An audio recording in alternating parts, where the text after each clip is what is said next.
Good day, everyone. We are the Group 7 and we will discuss the Module 8, which is all about the strategy and international business. But before anything else, I would like first to discuss with you the contents of our report. We are going to discuss the following topics. First, business and corporate strategy. Second, generic strategy. Third, international strategy. The elements of strategy, and the fifth one is the international business with a PLLC framework.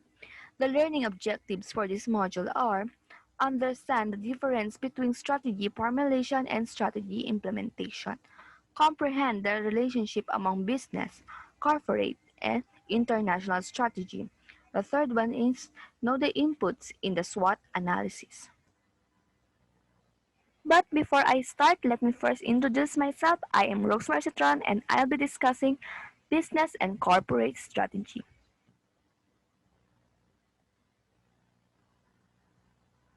Let's start with strategy. What is strategy all about? A strategy is the central, integrated, externally oriented concept of how a firm will achieve its objectives. Strategy has two processes. The first one is that strategy formulation and strategy implementation. Neither can succeed without the other. The two processes can interdependent from the standpoint that implementation should provide information that is used to periodically modify the strategy.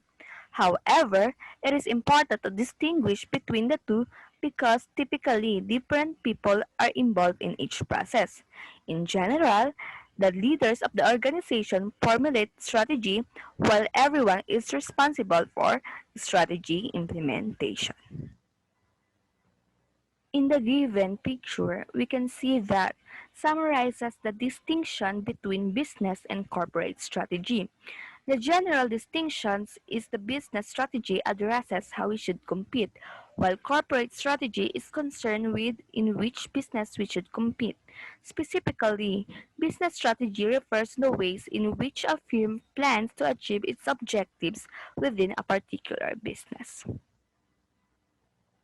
Let us now proceed to corporate strategy. Corporate strategy addresses issues related to three fundamental questions. The first one is, in what businesses will we compete? For example, the hortalizas, for instance, say that they are in the wellness business. But for the opening case, you can see that they are talking about the specific niche markets related to wellness. The second one is, how can we as a corporate parent add value to our various lines of business? The third one is, how can we diversifying our business or entering a new industry help us compete in our other industries? International strategy is specialized in the sense that corporate strategy guides the choice of which markets, including different countries, a firm competes in. Even when a firm doesn't sell products or services outside its home country, its international strategy can include importing, international outsourcing, or offshoring.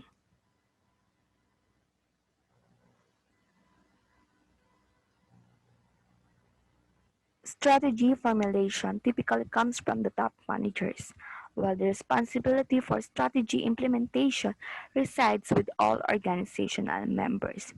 The strategizing process starts with an organization's mission and vision.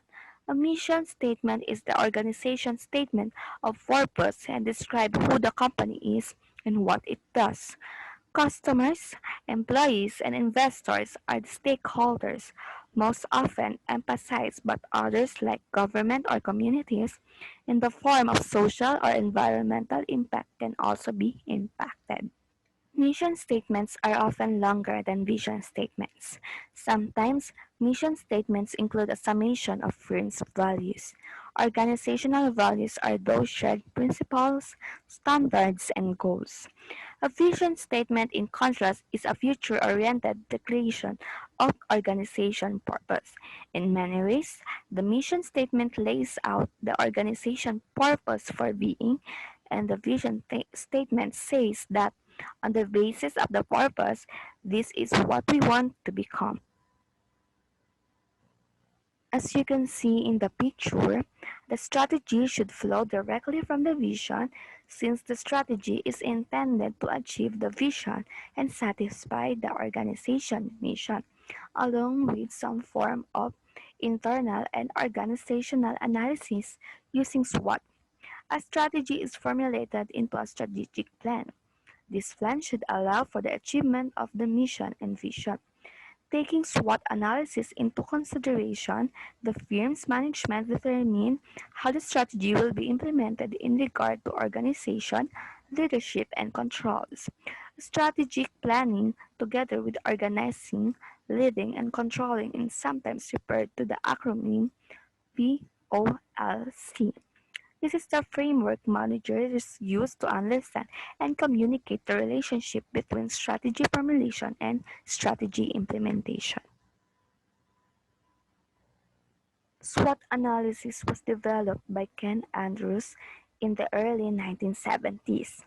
It is the assessment of company strengths and weaknesses, the S and the W, which occur as part of organizational analysis. This organizational analysis of S and W is an audit of a company's internal workings. Conversely, examining the opportunities and threats is a part of environmental analysis. The company must look outside the organization to determine the opportunities and threats over which it has less control. When conducting a SWOT analysis, a firm asks for basic questions about itself and its environment.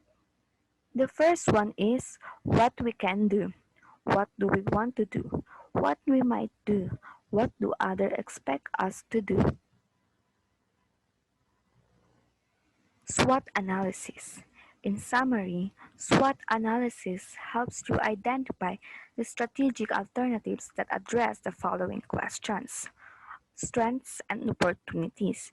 How can you use your strengths to take advantage of opportunities? Strengths and threats. How can you take advantage of your strengths to avoid the real and potential threats? Weaknesses and opportunities. How can you use your opportunities to overcome the weaknesses you are experiencing? Weaknesses and threats. How can you minimize your weaknesses and avoid threats? Thank you. That's for my report.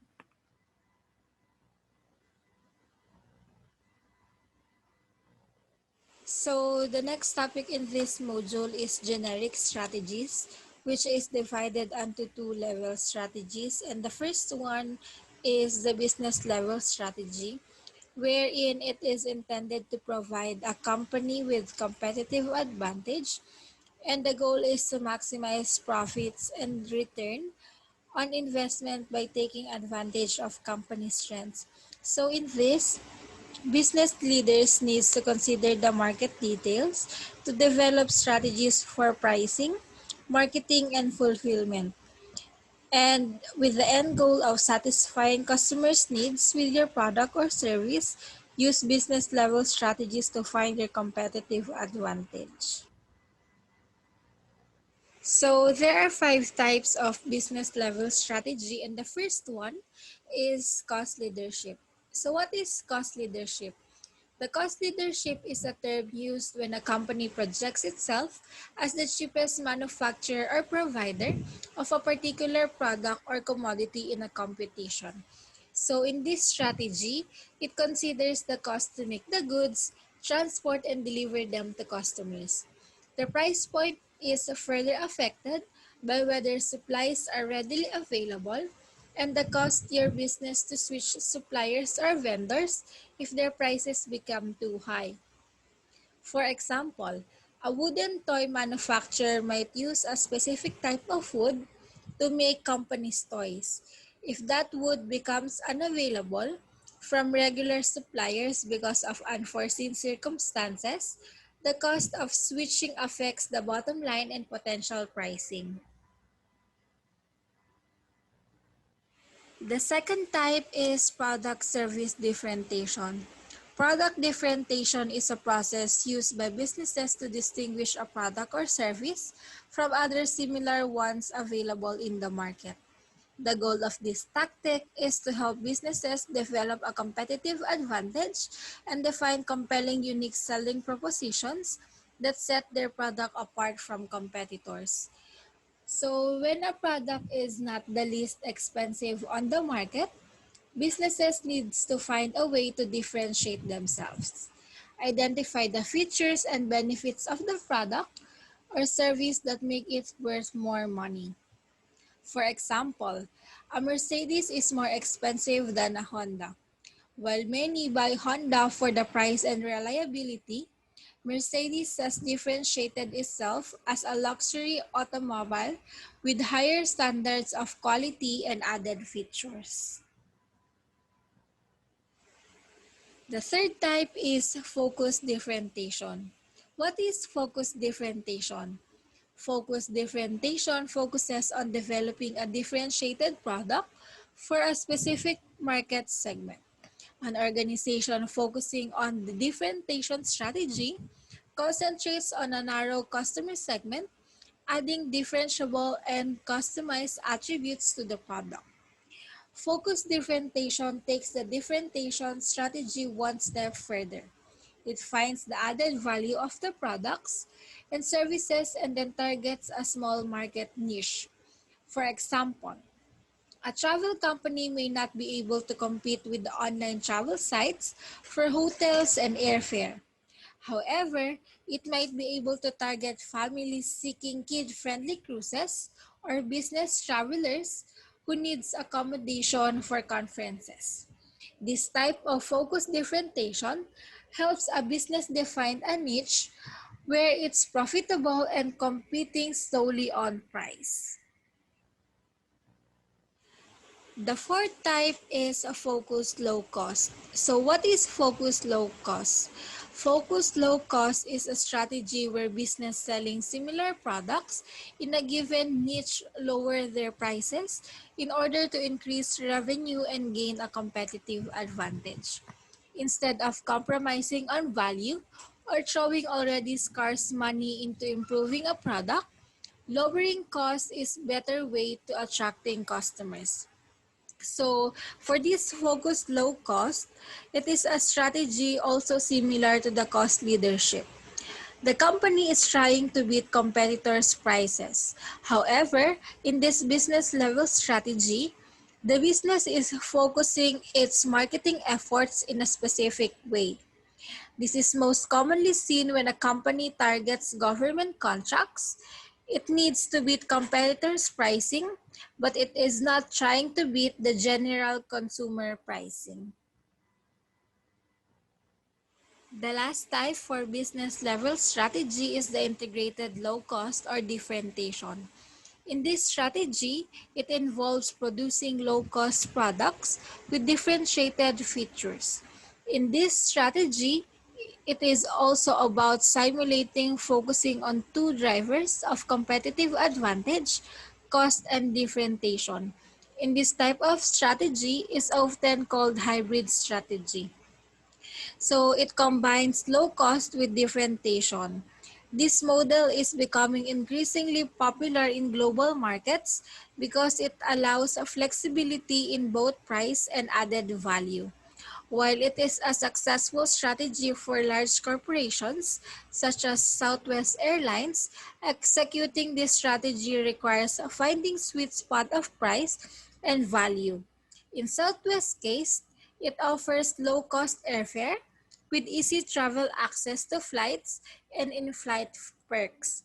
For a small business owner, the sweet spot may be in competitive price, though not necessarily the lowest, and it must have a value-added component for consumers to justify the extra cost.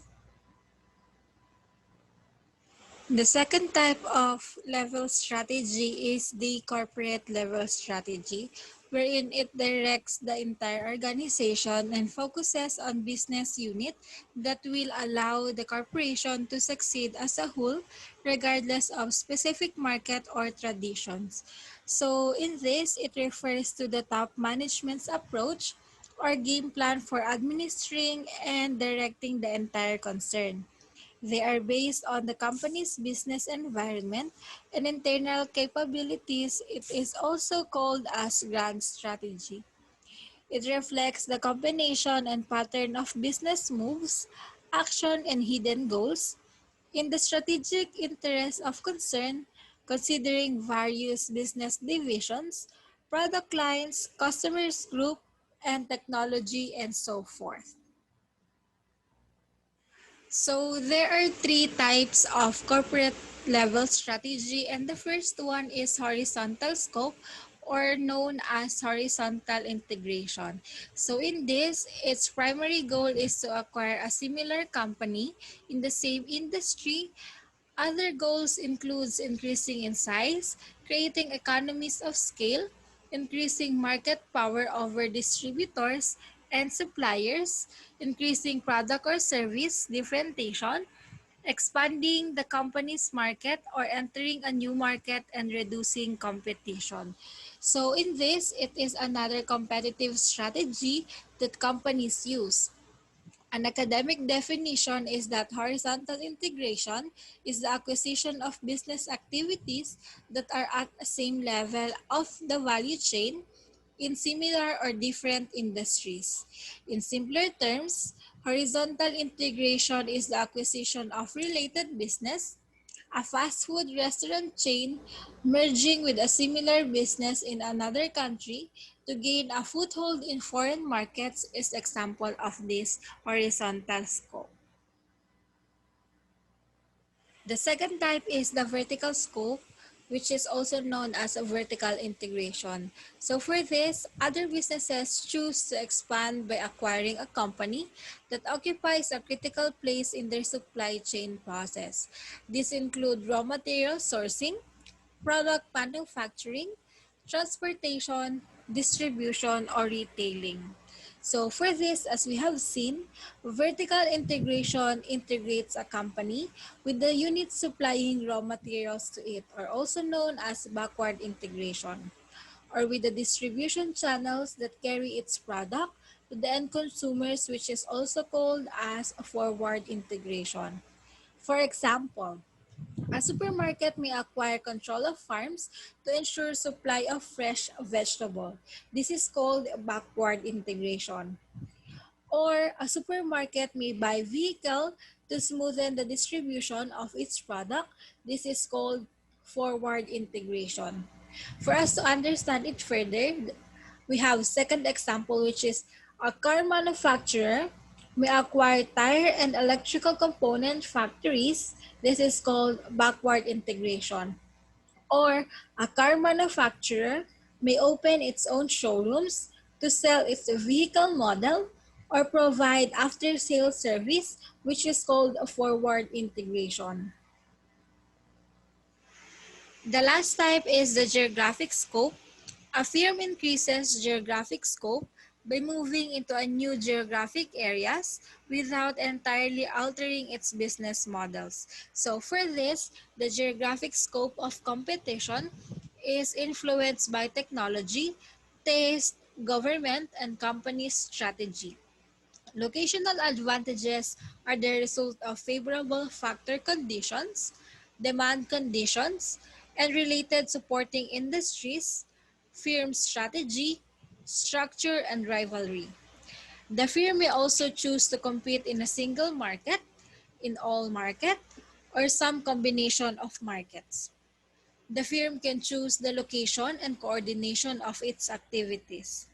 The firm may also add values to geographically dispersed units through the choice of markets to serve, the location and coordination of activities, and active management of economies of scale, scope, and learning.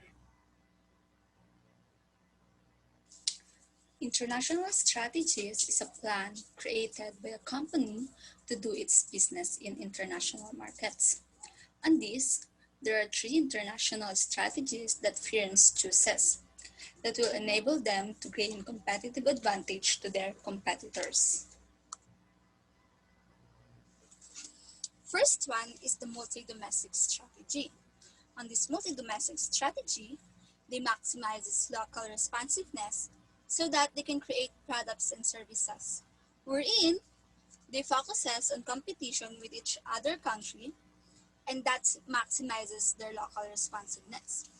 There is a disadvantage on this strategy, wherein firms faces more uncertainties because of the different strategies in different locations.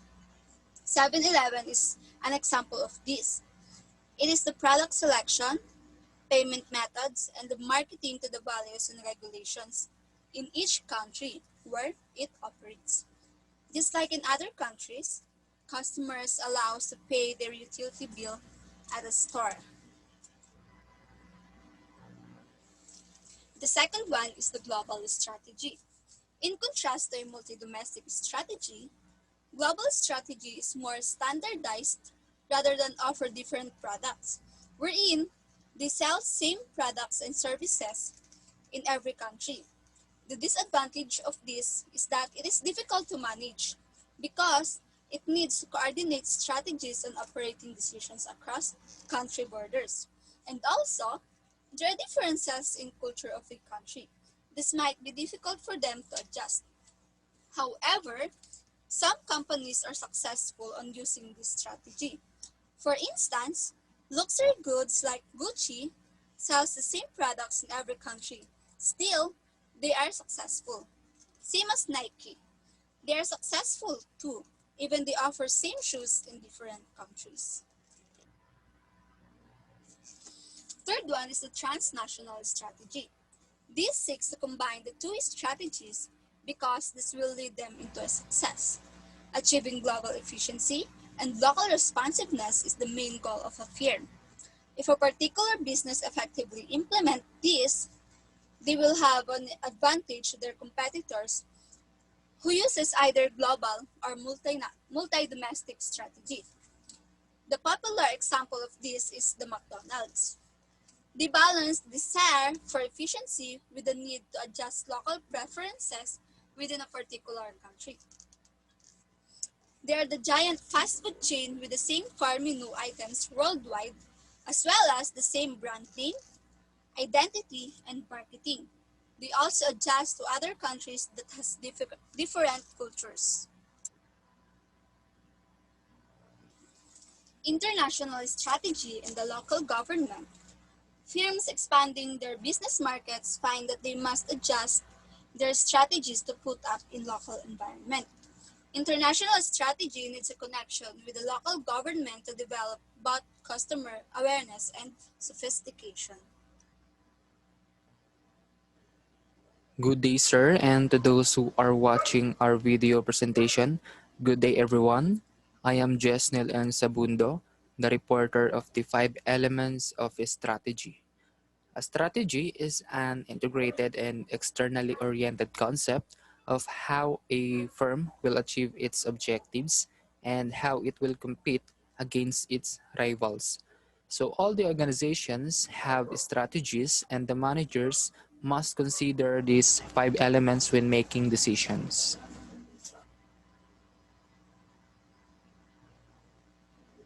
The learning objectives on these topics are: know the 5 elements of strategy through the strategy diamond. Understand the interrelationship among the elements in the strategy diamond. And the last one is recognize how the strategy diamond helps you develop and articulate international strategy. The strategy diamond model was developed by strategist researchers Don Hambrick and Jim Fredrickson as a framework for checking and communicating a strategy. A strategy diamond provides a simple way to show how the different parts of an organization's strategy fit together. What's interesting about these strategies is that they are not actually strategies, rather, they are components of a strategy, and it provides a concise way to show how the parts of an organization's strategy fit together. As the strategy diamond figure shows, a good strategy considers the five key elements in order to arrive at the specific answers to five questions. And by being able to answer all these questions, we will know we've formed a complete strategy. Further, to go from having a strategy to having a great strategy, then each of the areas must reinforce and support each other.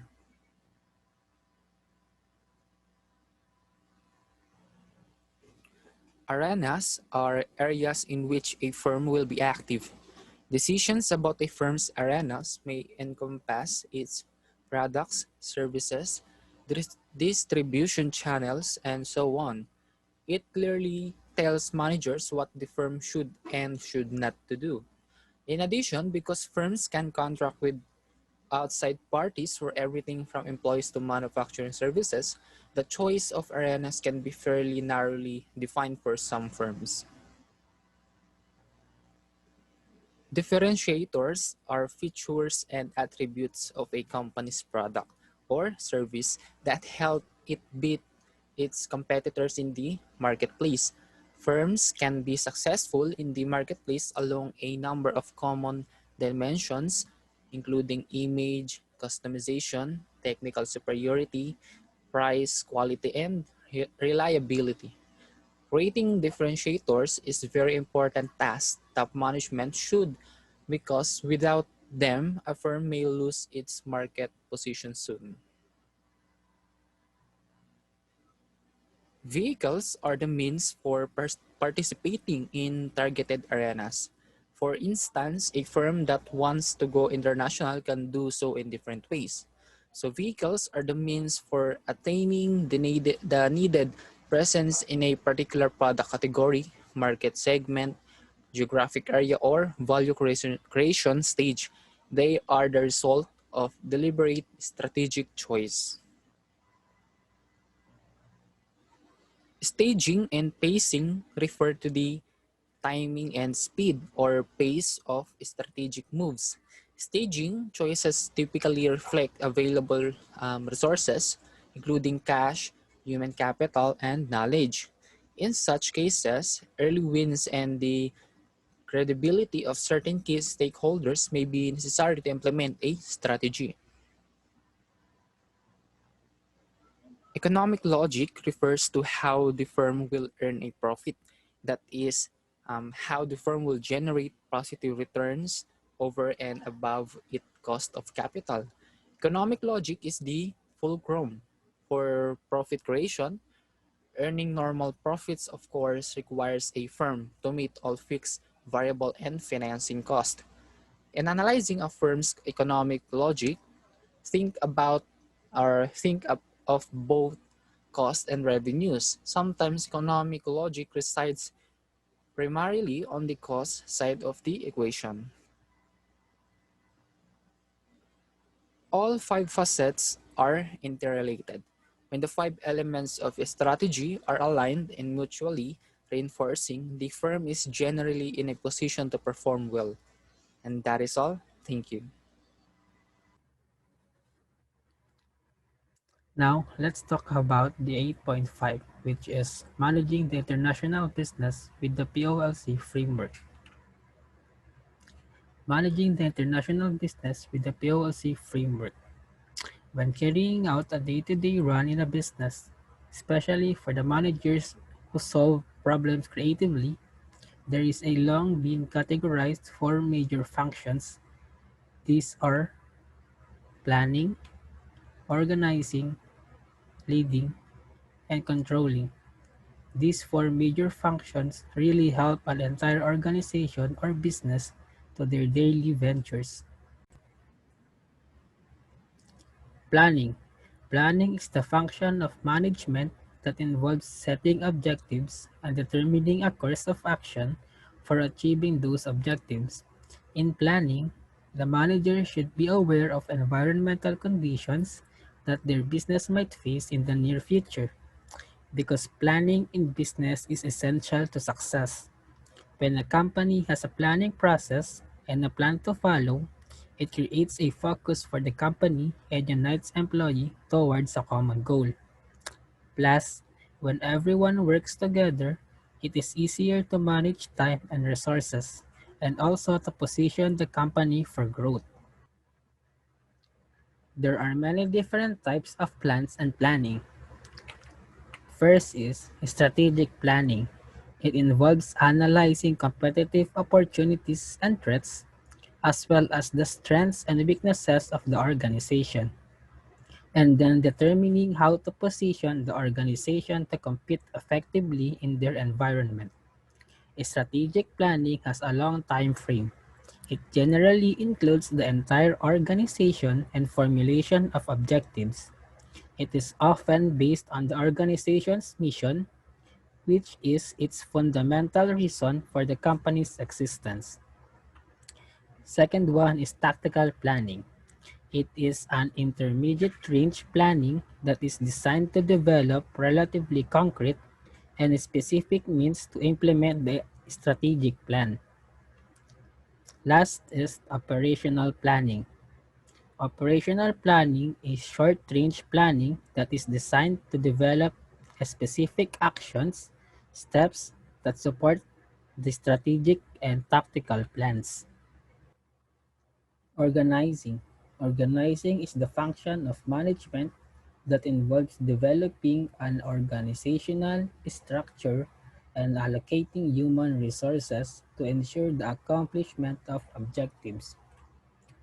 It also involves the design of individual jobs within the organization, deciding how best to departmentalize or cluster jobs into departments to coordinate effort effectively. So basically, organizing is an important means of creating coordination and communication among various departments of the organization. Different jobs and positions are interrelated by structural relationship. It specifies the channel and mode of communication among different members. Plus, when resources are optimally utilized and there exists a proper division of work among departments and employees, management can multiply its strength and undertake more activities. Organizations can easily meet the challenges and can expand their activities in a planned manner. Leading. Leading involves the social and informal sources of influence that you use to inspire action taken by others. If a managers are effective leaders, their subordinates will be enthusiastic about exerting effort to attain organizational objectives. Plus, if a manager is a good leader, he or she will definitely be able to bring out the best abilities in his or her team members and also motivate them to work together in achieving a shared goal. Controlling. Controlling involves ensuring that performance does not deviate from standards. If the leading of the manager is really fine, the next step will be the controlling, wherein it helps the managers to monitor the effectiveness of their planning, organizing, and leading activities.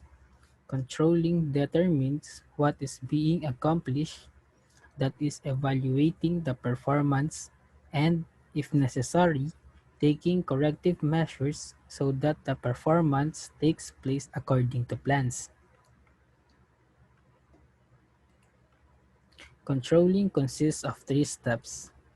First is establishing performance standards. Next, comparing actual performance against standards. Last, taking corrective actions when necessary. With these three steps, the managerial function of controlling should not be confused with control in the behavioral or manipulative sense. Managers should not manipulate the personalities, values, attitudes, or emotions of their subordinates. Instead, this function of management concerns the manager's role in taking necessary actions to ensure that the work-related activities of subordinates are consistent and contributing toward the accomplishment of organizational and departmental objectives.